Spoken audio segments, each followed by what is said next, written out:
अस्सलाम वालेकुम प्यारे दोस्तों, मेरा नाम है अस्मा बशीर बंगश और मेरा ताल्लुक़ डिस्ट्रिक्ट कोहाट से है जो खैबर पख्तूनख्वा का एक डिस्ट्रिक्ट है और मैं इस्लामाबाद डिस्ट्रिक्ट और हाई कोर्ट में प्रैक्टिस करती हूँ एज अ लॉयर।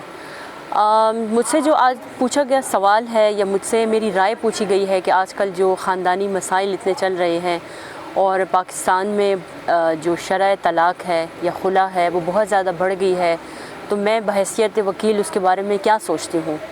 क्योंकि मैं एक रेगुलर प्रैक्टिशनर हूँ और मैं ये देखती हूँ और सुनती हूँ, और ये सर्वे है तकरीबन आज से 2-3 साल पहले का कि सिर्फ इस्लामाबाद कोर्ट्स में डेली बेसिस पे 30 से 35 केसेस रजिस्टर होते हैं तलाक़ के, खुला के।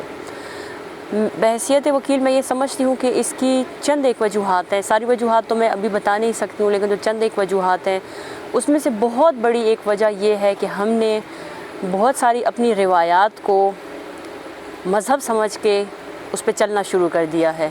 हमने मज़हब को और कल्चर को मिक्सअप कर दिया है। हालांकि अगर सही मज़हब में बहैसियत मुसलमान अगर मैं मुताला करती हूँ तो इस्लाम ने हमें आइली कवानीन बहुत खूबसूरत अंदाज में बता दिए हैं, कुरान पाक में भी, और फिर जो उसकी तशरीहात हुई डिफरेंट फ़िक़्ह के हवाले से, तो बहुत खूबसूरत उसकी तशरीहात मौजूद हैं। अगर हम उस पर अमल करें तो मुझे नहीं लगता कि इतने ज़्यादा मसाइल उसमें पैदा होंगे। बाद तलाक़ तक बहुत कम, अगर 30-35 हैं तो मुझे लगता है वो 3-4 पे उसकी शरह आ जाएगी अगर हम थोड़ा सा अपनी मालूमात में इजाफ़ा करें और थोड़ा सा हम अपने कवानीन को पढ़ें, जो पाकिस्तान के कवानीन हैं और जो इस्लाम के कवानीन हैं, दोनों को।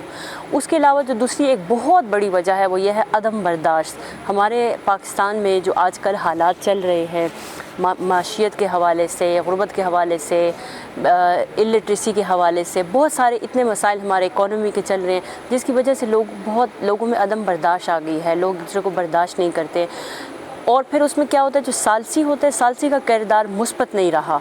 अगर सालसी एक मुस्बत किरदार अदा करेगा तो मुझे लगता है बहुत सारे जो घरेलू मसाइल होते हैं वो ख़त्म हो सकते हैं। अब सालसी हर वो बंदा हो सकता है जो मियाँ बीवी के दरमियान उनकी राह हमवार कर सकता है खैर ख्वाही की तरफ। वो उनकी सास हो सकती है, ससुर हो सकता है, नंद हो सकती है, बहन हो सकती है, दोस्त हो सकती है, कोई भी हो सकता है। तो मेरी ये रिक्वेस्ट है इस प्रोग्राम के ज़रिए से कि आप वो खैर ख्वाही वाला सालिस बने और कोशिश करें कि जो हमारे ख़ानदान तबाह हो रहे हैं इस तलाक़ खुला की मद में, उनको जितना आप रोक सकते हैं। क्योंकि देखें, ये सिर्फ 2 लोग नहीं होते, 2 लोगों के साथ पूरा एक ख़ानदान होता है, उनके बच्चे होते हैं, जो वो बच्चे जो हमारा मुस्तकबिल हैं।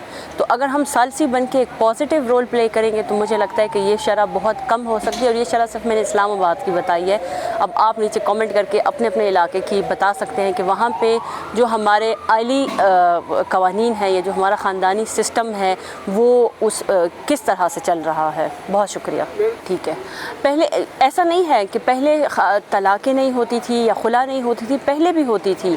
एक वजह तो यह है कि मीडिया में अब इस चीज़ को बहुत उजागर किया जाता है। दूसरी बात यह है कि अब सोशल मीडिया आ गया है।